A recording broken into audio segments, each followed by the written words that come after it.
Example के तौर पे आपने लेके आ गए हनुमान जी की मूर्ति, ठीक है। दूसरे बंदे ने गया किसी पंडित जी के पास में कि भाई मेरे को बता दिया है मेरे इष्ट देव हनुमान जी, तो मैं उनकी कृपा पाना चाहता हूँ। तो उस मंदिर के महंत ने अपने प्राण प्रतिष्ठा करके पूजा करके आपको एक मूर्ति दे दी। अब तीसरा बंदा जिसको ये पता लगा तो उसने सोचा यार मैं लोकल पंडित के पास से नहीं जाऊँगा, मेरे को किसी ने बताया कि ये महाराज है, मेरे एक फ्रेंड ने, इनके पास से बहुत सारे लोगों का काम हुआ है, तू भी इनके पास चल। अब मैं उस महाराज के पास जाऊंगा, वो महाराज मेरे बारे में डिटेल लेंगे और मेरे को बोलेंगे हाँ ठीक है तुम्हारे लिए पूजा होगी, मैं 2-5 लाख खर्चा करूंगा। वो पंडित जी आएंगे, सारे विधि विधान करेंगे, वो एक हनुमान जी के अंदर एक प्राण प्रतिष्ठा करके देंगे और वो मंदिर में मैं लगा दूंगा। अब 3 बंदे, एक जिसने नॉर्मल मूर्ति ला के रख दिया, दूसरा वो जिसने एक लोकल पंडित से ला के रख दिया, तीसरा वो जिसने एक महान ऐसे बंदे से जो मतलब पॉपुलर। एग्जाम्पल ले लो जैसे सारंगपुर हनुमान जी मंदिर, तो आपको सारंगपुर हनुमान जी मंदिर से जुड़ाव करना है तो आपने वहाँ के महंत को बुलाए और वहाँ से आपने वो प्राण प्रतिष्ठा कर दी। अब तीनों भी जाप करेंगे हनुमान जी का, जो भी विधि विधान होगा। तो हनुमान जी तो बाय डिफ़ॉल्ट है वो सोर्स में काम कर रहे हैं, लेकिन शक्ति तीनों पे अलग आएगी, ठीक है। अब जो पहला बंदा काम कर रहा है उसके पास तो उसी के प्रेत या भोगी शक्ति, डिपेंड करता है हनुमान जी को पूज क्यों रहा है। राम जी को पाने के लिए पूज रहा है कि माया को पाने के लिए पूज रहा है। अब माया को पाने के लिए पूज रहा है तो उसके घर में जो भी नज़दीकी शक्ति होगी या सिद्धि होगी या प्रेत होगा वही आके खड़ा होगा। अब उसको बोल दिया जाएगा कि भाई दिया जलाओ, भोग लगा देना, लड्डू रख देना, पान रख देना, तिलक लगा देना, काम हो जाएगा। एक नॉर्मल सी बात, एक पान लेके, एक पान भी क्या बोलूँ मैं, छोड़ो जान दो, अलग टॉपिक पे निकल जाएंगे। बहुत बार कब्रस्तान में और शमशान घाट में आपको बोल दिया जाता है कि ये चीज़ लेके चले हो, एक मिठाई का डब्बा लेके चले आना, कोई गोश्त लेके चले आना, पान में सिंदूर, हल्दी और ये सुपारी और ये रख के आना, तुम्हारा काम हो जाएगा। तुमने क्या किया, वहाँ जाके ऑफरिंग दिए, वहाँ से एक प्रेत तुम्हारे घर में नज़र आएगा और वो एग्जाम्पल के तौर पे एक है अपने कि भाई बीवी बोलती है हस्बैंड मारता है, तो तांत्रिक ने बोला है पान बनाना और जाके 5 बार रख के आ जाना शमशान में। वो जाके पान रखेगी, वहाँ का एक प्रेत उसके आदमी को एंटर करेगा, सिर्फ उस जगह पे बंधन कर देगा कि इसको मारना नहीं है। वो आदमी को इतना गुस्सा आएगा, इतना गाली देगा, बस हाथ नहीं उठा पाएगा, ये बंधन लग गया उसके ऊपर। 5 साल के बाद में वो आदमी को एक ऐसी बीमारी हो जाएगी जिसका इलाज नहीं हो रहा है। 5 साल तक वो बीमारी के पीछे दौड़ेगा, इलाज करवाएगा, 10 टेस्ट करवाएगा, 10 साल के बाद पता चलेगा भाई बीमारी नहीं, नेगेटिविटी है। अब उसका हवन क्रिया जो करेगी वो कराएंगे तो वो ठीक होगा, ये प्रोसेस है। अब दूसरा बंदा जिसने लोकल बंदी से प्राण प्रतिष्ठा कराई थी, वो लोकल बंदा जिसने अपना प्राण प्रतिष्ठा करके गया है, उसने या नियम को फॉलो किया है अगर, क्योंकि वो पंडित भी ऐसा नहीं होगा कि भाई बहुत खुश है, करोड़पति है, भगवान की कृपा है, नहीं, वो भी चाह रहा अपना धंधा हो, तो वो भी अपने किसी गुरु के पास जाता होगा कि गुरुजी काम धंधा थोड़ा स्लो है, तो गुरुजी बोलते होंगे अच्छा ठीक है ये ले, ये यंत्र रख ले, अब इसका काम करता। अब गुरुजी की एक सिद्धियों का कॉम्बिनेशन उस पंडित के पास आ गया, उस पंडित ने आपके घर में पूजा की और वो प्राण प्रतिष्ठा की, तो वो सिद्धि आपके घर में खड़ी हो गई। तीसरा वो जिसमें एग्जाम्पल दिया, जैसे मान लो सारंगपुर हनुमान जी का मंदिर है, तो सारंगपुर हनुमान जी के मंदिर, हनुमान जी कहीं एग्जिस्टेंस में एग्जिस्ट करते, हनुमान जी जैसे सूरज कहीं और एग्जिस्ट करता है लेकिन उसकी एनर्जी पूरे वर्ल्ड में डिस्ट्रीब्यूटेड है, उसी तरीके से हनुमान जी कहीं और एग्जिस्ट करते, उनकी एनर्जी पूरे वर्ल्ड में डिस्ट्रीब्यूटेड है, कहीं बालाजी के नाम पे, कहीं पंडोकर नाम के, कहीं बागेश्वर नाम से, कहीं सारंगपुर नाम से, हज़ारों मंदिरों में, लाखों मंदिरों में वो डिस्ट्रीब्यूटेड है। सबके काम करने का तरीका अलग है क्योंकि सब जगह पे सिद्धियाँ शक्तियाँ अलग तरीके से काम कर रही है, सोर्स में तो वही है, समझ रहे हो। अब तुम वो सारंगपुर वाले हनुमान जी के महाराज ने मान लो प्राण प्रतिष्ठा करके तुम्हारे घर में मूर्ति बिठा दी, अब जब तुम उनके दिया जला रहे हो, तीनों सेम रिचुअल को फॉलो कर रहे हो, तीनों हनुमान जी का ही जाप कर रहे हैं, लेकिन जिसने ऐसे ही उठा के लेके आया उसके जगह पे काम करने की वाली शक्ति बिल्कुल अलग प्रोसेस से काम करेगी, जिसने लोकल पंडित या महान से लिया है, और तीसरा वो जिसने सारंगपुर से लिया है, चौथा वो जो बहुत बड़ा तांत्रिक है जिसने 40 साल निकाल दिया हनुमान जी की सेवा में, उसका 100 करोड़ का मंदिर नहीं है लेकिन उसके पास पहाड़ जैसी शक्ति है। अब वो बंदा, 4 अलग बंदे बढ़ी आएंगे हनुमान जी का जाप करते हुए, चारों के पास अलग चीज़ें आएगी। अब यही लोग ध्यान करेंगे तो जिसके पास में सिद्धि या प्रेत है उसको वो उसके डायमेंशन की चीज़ दिखाएगी। जिसने लोकल पंडित के पास से काम करवाया था, जो वो पंडित भी तुम्हारी तरह परेशान था, जो 2000-3000 में काम करके वो प्राण प्रतिष्ठा करके दे दिया उसने, 3000 में हनुमान जी को बिठाने का काम, जिनको हनुमान जी को हिला नहीं सकते, लेकिन ठीक है अपनी सोच में भी नहीं हिला सकते उनको, लेकिन वो तुम्हारा ये मानना है कि 3000 में हनुमान जी आके हमारे घर में स्थान लेके बैठे, तो फिर ठीक है, अभी तुम्हारी नज़र में हनुमान जी बहुत छोटे हैं या कोई भी देवी देवता बहुत छोटे है उस तरीके से। अब तुमने वो पंडित लिए, वो पंडित के पास उसकी सिद्धि शक्ति होगी या उसके गुरु की होगी। अब वो पंडित भले से तुम्हारे साथ पूजा कर रहा है, लेकिन अगर रात में दारू पीता होगा, क्योंकि मेरी पहचान में ऐसे, और कोई बुराई की बात भी नहीं है कि वो दारू पी के सो रहे और 24 घंटा उनके मुंह में गुटखा है, लेकिन आपको ये लग रहा है कि ये पंडित है। जैसे मैं सिगरेट पीता हूँ, मेरे सामने से बोलता हूँ, छुपा के नहीं करता। बहुत सारे लोग हैं जो छुप के काम करते, तो 24 घंटे गुटखा खा रहा है और तुमको लग रहा है कि भाई इससे भगवान एकदम राज़ी खुश होके काम कर रहे, वो भी हनुमान जी जैसे, तो फिर तो भाई आपको भी अपने ही धर्म ग्रंथ अच्छे से पढ़ने हैं। तो ये चीज़ एक होती है कि हनुमान जी जो इतने पालन वाले और इतने स्ट्रिक्ट है और इतने मतलब वो डिसिप्लिन वाले हैं, और उनके सामने बंदा गुटखा खा के दारू पी के काम करेगा, वो आप सोच रहे हो शक्ति आएगी, सिद्धि आएगी। भाई ये थोड़ा सा नियम कानून अलग हो जाएगा, आपको जाने तो भी उसकी कॉम्प्लिकेशन में नहीं जाते। लेकिन फिर वो बंदा, उसके पास में अगर नेगेटिविटी है, या जो दूसरे नंबर वाला महान थे जो लोकल पंडित है, अगर उसके पास कोई नेगेटिविटी या उसके घर में अपने पितरों को पूज रहा है, अपनी सिद्धियों को पूज रहा है, अपने गुरु की सिद्धियों को पूज रहा है, तो तुमको उस चीज़ का एक्सेस मिलेगा। अब तीसरा बंदा, तीसरे बंदे के पास बाय डिफ़ॉल्ट सारंगपुर हनुमान जी मंदिर की शक्ति रहेगी। दूसरा, जो महंत ने सारंगपुर हनुमान जी मंदिर के जो भी पंडित या महान थे, उन्होंने जो शक्ति बिठा के दी उसका कॉम्बिनेशन रहेगा हमेशा। तो प्रायोरिटी पे वो रहेगा, सुपीरियर वो रहेगा। अब जाहिर है, बोले करीम भाई तो फिर तो वो जो पैसे वाला है उसी के पास में बड़ी शक्ति है। तो ऑफकोर्स भाई, माया कलयुग तो ये है ही ये कि जिसके पास में पैसा है तो वो पैसा खर्चा करेगा और मंदिरों के बड़े बड़े महंत को, बड़े बड़े पंडितों को अपने घर में बुलाएगा और पूजा करवाएगा। और फिर भगवान पूछेगा कि भाई गरीब जब तेरे द्वार पे आता था तब तो तूने उनको कभी जवाब नहीं दिया, लेकिन अरबपतियों के तू घर में जाके पूजा करता था। तो वो पंडित, वो महान जो 40 साल से मंदिर में और हिमालय में बैठ के पूजा कर रहे हैं ना, उनको जवाब देना भगवान को, आप लोगों को नहीं देना है। उनकी भी तो उस लेवल की परीक्षा होगी। भाई हाथी को मारने के लिए चींटी काफ़ी है, तो भगवान उनको चींटी से ही मरवाएगा। भगवान उनको यही दिखाएगा कि भाई तू तो 40 साल तक मंदिर के अंदर शंकराचार्य बन के बैठा था, तो अंबानी के घर पे पूजा करने क्यों गया? समझ रहे हो? फिर वो बोलता है नहीं भगवान, वो मैंने सोचा था कि वो थोड़ा उधर से वो बड़े लोग हैं, तो तुम्हारी कृपा उनके ऊपर है, तो वो थोड़ी कृपा हम पे भी करते, हमारा मंदिर बड़ा बन जाता, जगह थोड़ी और ले लेते। भगवान फिर बोलेंगे क्यों, मेरे पे भरोसा नहीं था क्या कि तेरे को अंबानी पे भरोसा करना पड़ा? भाई उस वक्त तो ज़बान भी तुम्हारी लड़खड़ा की गिर जाएगी। समझ रहे हो? सब पाताल में भागेंगे डर के मारे, क्योंकि उनको पता है कि हमारा अंजाम क्या होने वाला है। क्या ही बोलो, दिल, गुर्दा, कलेजी सब ज़मीन पे गिर के ना पाताल की तरफ भागना शुरू कर देंगे, और बोलने के लिए तुम्हारे पास कुछ भी नहीं बचेगा। फिर ऐसी बहुत सारी चीज़ें होगी। खैर, तो बोलने का मतलब ये है कि तुमने उस सिद्धियों को, शक्तियों को उस तरीके से पूछ लिया, ठीक है। अब एग्जाम्पल के तौर पे जिसने पहला बंदा है जिसने ऐसे ही खड़ा है और उसने अपने जो भी गुरु को, सिद्धियों को यूज़ किया है, तो वो गुरु के पास मान लो ये शक्ति है कि वो लोक दर्शन करा सकती है। जो सारंगपुर हनुमान जी वाली सिद्धि है, मान लो वो प्रेत का इलाज कर सकती है। जो चौथा है हिमालय जैसी जो अघोरी टाइप की, जो जिसने हनुमान जी को ऐसे रूप में पूजा है एकदम सन्यासी बन के, तो उनकी शक्ति कैसी रहेगी जो गुरु तत्व की। मान लो एग्जाम्पल ले लो नीम करोली बाबा का, चौथे पे, कि नीम करोली बाबा ने आशीर्वाद तुमको दिए, तो चारों गुरुओं ने अपने चारों को शक्ति को बिठा दिया, चारों को आशीर्वाद दिया, चारों को 1 साल तक काम करने बोला।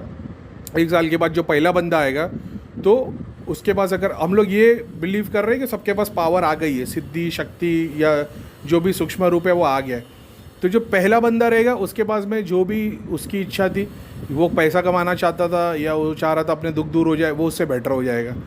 तो उसको कल को दूसरे की भी हेल्प कर लेगा, तो वो बता देगा कि भाई किस डायमेंशन में हेल्प कर पाएगा, बिजनेस के तौर पे, लोकल के तौर पे, जो उसकी इच्छा थी।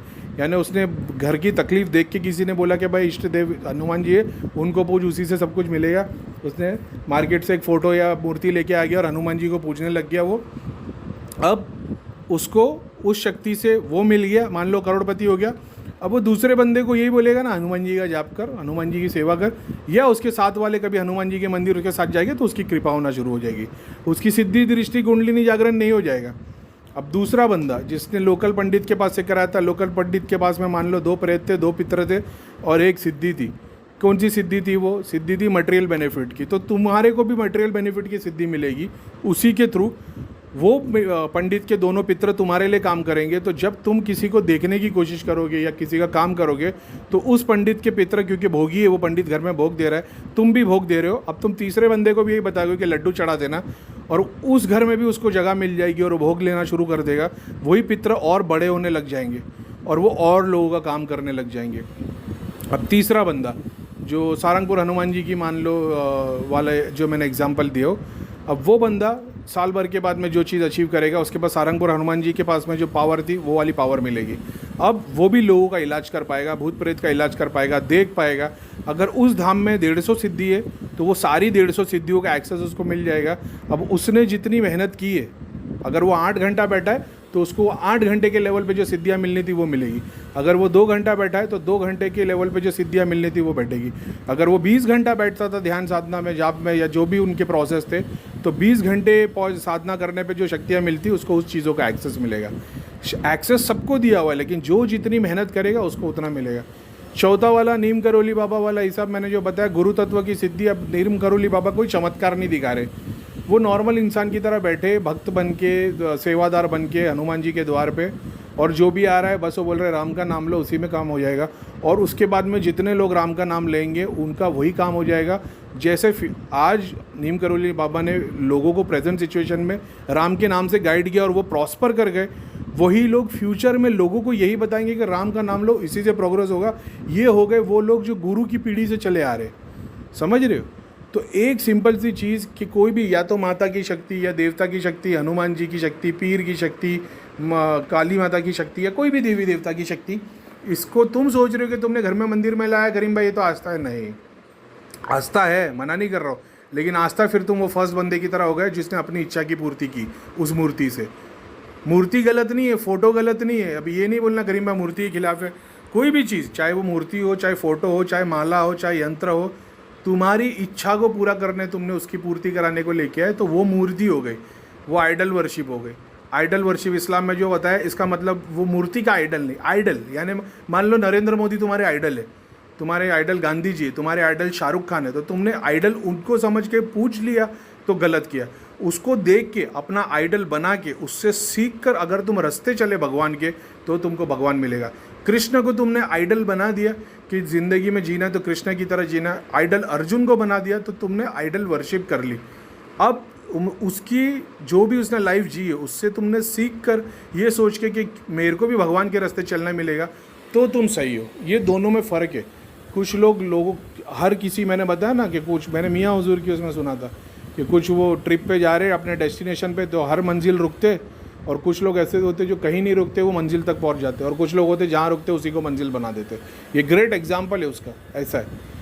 तो तुमने जिसको जिस तरीके से पूजा वो पाया। अब तुम्हारे पास में कोई भी दूसरा आसरा नहीं है, ना मूर्ति है, ना फोटो है, ना यंत्र है, ना माला है, और सिर्फ तुम हनुमान जी का नाम लिए जा रहे हो, तो तुम देखोगे कि जितने बड़े बड़े महान गुरु है या जो कुछ भी है, अभी वो बोलना गलत हो जाएगा लेकिन ठीक है, ज़रूरी भी नहीं है। बहुत सारे लोग ने मूर्ति, फ़ोटो और बहुत सारे, लेकिन वही बात है ना कि उन्होंने अपने गुरु ने जो बताया वो फॉलो किए।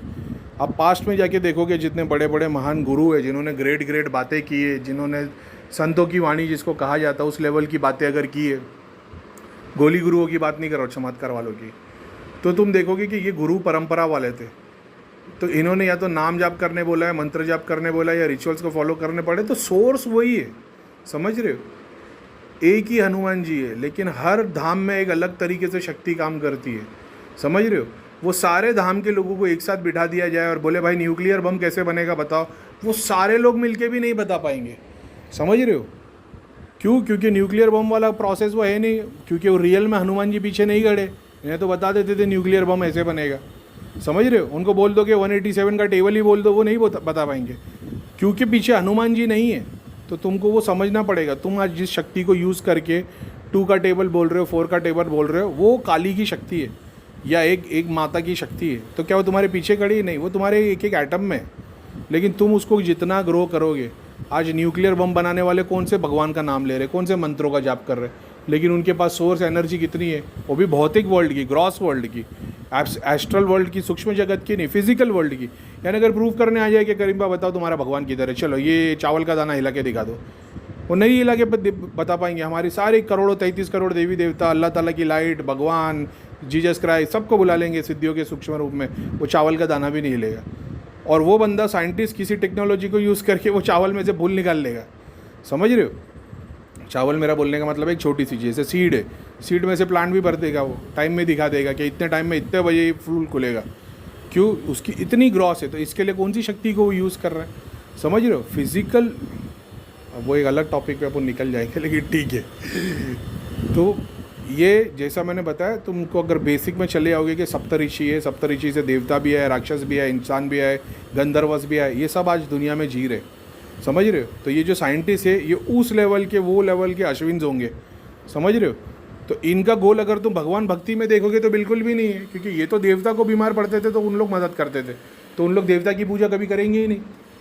अश्विन जो थे या रुद्रास थे या धन्वंतरी थे, तो ये भगवान की पूजा थोड़ी करेंगे, तो भगवान बीमार पड़ते तो ये अमृत ला के देते थे, समझ रहे हो? तो ये क्यों देवता को पूजेंगे? उसी तरीके से आज ये जब वर्ल्ड में एग्जिस्ट करते तो ये देवता भगवान की पूजा नहीं करते, क्योंकि इनके दिमाग में बात बैठती नहीं है, समझ रहे हो? तुम कौन से स्क्रिप्चर्स का हवाला दोगे जहाँ पे खुद बताया जा रहा है कि शिव जी को गुस्सा आ गया, ब्रह्मा जी ने ऐसा कर दिया, तो बोलेंगे भाई ये जो गुस्सा है, ये काम वासना है, ये तो सब इंसानों के एट्रीब्यूट्स है, उसके इसके अंदर ये चीज़ फिट होती है। तो अगर भगवान में भी ये है तो फिर ये भगवान नहीं है, वो तो तुम्हारी बात को सीधा डिनाई कर देंगे। लेकिन ठीक है, वो भी अपनी जगह पे सही है शुरुआती तौर पे, क्योंकि वो लोग उस लेवल पे पहुंच गए। हम लोग की जर्नी है, हम लोग अभी जा रहे हैं, हम वहाँ तक पहुँचे नहीं है, हम पहुँचेंगे। जैसे मैंने भी देखा हो कि कुछ भी एग्जिस्ट ऐसे मैटर नहीं करता है, जैसे भगवान की लीला अपने हिसाब से ही चलती है।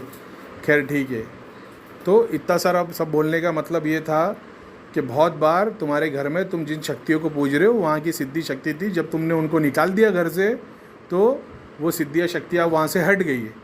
अब तुम्हारी दृष्टि खुलेगी, क्योंकि इससे पहले जितना जाप ध्यान कर रहे थे तब उनको जा रहा था, तो वो तुमको अपने मतलब की चीज़ दिखा रहे थे। अब जब तुमने सारी चीज़ों को हटा दिया है और जाप ध्यान किए जा रहे हो, तुम्हारी प्रोग्रेस हो रही है, तो अब तुम खुद देखने की कोशिश करोगे, ना कि कोई दूसरा दिखाएगा। यानी कि करीम भाई तुमको बता रहे हैं कि ये भगवान की मूर्त है, ये कृष्णा है, इसी को पूजना है, यही मेन भगवान है, यही जन्नत देंगे, ये स्वर्ग देंगे। अब तुमने करीम भाई की शक्ति को पूज लिया, सारी भक्ति उसमें लगा दी। दूसरा बंदा आया, बोला नहीं, ये जो मूर्त है ना, ये नहीं है, देखो मैं बताता हूँ। वो मूर्त को धक्का मारेगा, मूर्त गिर के टूट जाएगी। बोले देखा, ये भगवान नहीं है। तो अब करीम भाई भी खड़े के खड़े रह गए। करीम भाई कोस सकते कि अरे मेरे भगवान की मूर्त को गिरा दिया, तुझे ये होगा वो होगा, तेरे को जान से मार देना चाहिए। वो बंदा बोलेगा तू कुछ मत कर, तेरे भगवान को बोल करने, जो करना वो करेगा, और भगवान कुछ भी नहीं करेगा, क्योंकि भगवान ने उसको भेजा। और फिर जब बोले फिर भाई फिर सच्चाई क्या है, क्योंकि वो 100 में से 20 लोग तो खड़े हो जाएंगे कि बात तो सही है, जो मूर्त अपना नहीं क्या बोलते प्रोटेक्शन कर पाए, हमारी कैसे करेगी? तो बताएगा भगवान तुम्हारे अंदर है, तुम जानने की कोशिश तो करो। तुम आज तक जिसको कृष्ण समझ के पूज रहे थे वो करीम की सिद्धियाँ थी, तुम करीम खान की सिद्धियों को पूज रहे थे जो तुमको मटेरियल और स्पिरिचुअल बेनिफिट दे रही थी। इसको हटाओ और ध्यान करो अपने आप पे। जैसे भगवत गीता में कृष्ण ने बताया, नाक पे ध्यान करो, आज्ञा चक्र पे ध्यान करो। आपने वो चीज़ को फॉलो किया? बोले नहीं, हमको तो करीम भाई ने बोला कृष्णा की मूर्ति लगाओ और दिया अगरबत्ती करो। अरे बेवकूफ़ हो, भगवान ने जब बताया भगवत गीता में कि इस तरीके से मेरे को पूजो, तो तुम वो नहीं कर रहे, तुम करीम भाई की बातें पूछ रहे, पंडित की बातें, पीर की बातें पूछ रहे, ये तावीज़ लटका लेना, ये मूर्ति लगा देना, ये यंत्र लगा देना। और फिर वो भगवान का बंदा आता है, वो बोलता है कृष्ण को पूजना है, ये लो भगवत गीता पढ़ो। देखो कृष्ण कैसे बता रहे कि मेरे अंदर सरेंडर हो जाओ, और तुम चारों तरीके से मेरे को पा सकते हो, कर्म करके भी, भक्ति करके भी, ज्ञान करके भी। सिर्फ दिया अगरबत्ती से नहीं होगा, या तो भक्ति करने लग जाओ या तो कर्म करने लग जाओ, तभी मैं तुम में हूँ। जिसकी तुम मदद कर रहे हो वो भी मैं हूँ, और जो तुम मदद कर रहे हो वो भी मैं हूँ, जरिया भी मैं हूँ, सोर्स भी मैं हूँ। इतनी ग्रेट बात। और तुम क्या कर रहे हो? मूर्ति लिए, दिया अगरबत्ती लेके गोल गोल घुमाए जा रहे हो, समझ रहे हो? अब तुमने जाप ध्यान करना चालू किया, कर्म भी कर रहे हो, भक्ति भी कर रहे हो, ज्ञान भी मिल रहा है, किताब भी पढ़ रहे हो। अब तुमको समझ में आता है कि कृष्ण जब बता रहे हैं कि अपनी नाक पे ध्यान करो, तो वो एग्जैक्टली नाक, नोज़, फिजिकल नोज़ की बात नहीं कर रहे। वो बता रहे कि तुम्हारे पूरे माइंड का कॉन्सेंट्रेशन नैरो कर दो, और नैरो करने के लिए उन्होंने ज्ञान दे दिया। जैसे एग्जाम्पल के तौर पे कोई बोलता है सूरज या फूल की तरफ देख, तो उसका मकसद ये नहीं कि फूल के अंदर एनर्जी है, वो सिर्फ तुमको नैरो माइंडेड होने को सिखा रहे, कॉन्सेंट्रेशन करने को सिखा रहे, एक जगह पे फोकस करना सिखा रहे। और जैसी वो करते हो तुम्हारे अंदर का शिव तत्व जाग जाता है, तुम्हारे अंदर का कृष्ण जाग जाता है, तुम फोकस कर पाते हो। वही करीम भाई बता रहे कि कॉन्सेंट्रेशन करो, त्राटक की एक्सरसाइज करो, त्राटक की एक्सरसाइज से तुम्हारे अंदर वो तत्व जागेगा, वो पावर बनेगी। और फिर जब उसको तुम पावर को श्री कृष्ण बताते कि आज्ञा चक्र पे ले आओ और यहाँ ध्यान करो और विराट स्वरूप दिखाते, वही चीज़ अपन ने सिखाई है कि कॉन्सेंट्रेशन करो और फिर ध्यान करो, आज्ञा चक्र पे ध्यान करो, तुम्हारे सामने विराट रूप दिखेगा। अब वो कृष्ण की पत्थर की मूर्ति नहीं दिखेगी। अब तुमको कण कण में वो सारे कृष्ण, शिव, भगवान, ब्रह्मा, विष्णु, महेश, जीसस क्राइस्ट, अल्लाह ताला सारे एक साथ नज़र आएंगे एक ही स्वरूप में। और फिर तुम खुद वो मूर्ति को उठा के बाहर रख दोगे, तुमको समझ में आ जाएगा यार जो ईश्वर को पाने के लिए जो सच्ची बात थी वो ये वो ईश्वर, ना कि किसी धागा में, ताबीज़ में, यंत्र में, मूर्ति में, किताब में, किसी भी में नहीं है। ये वो ईश्वर जिसको जानने की हमने ज़िंदगी में दुनिया में आने का रीज़न क्या था, ये साक्षात्कार, ये वो अमृत जो पी लिया है, एवर एग्जिस्टेंस लाइफ को हमने एक्सपीरियंस कर लिया है।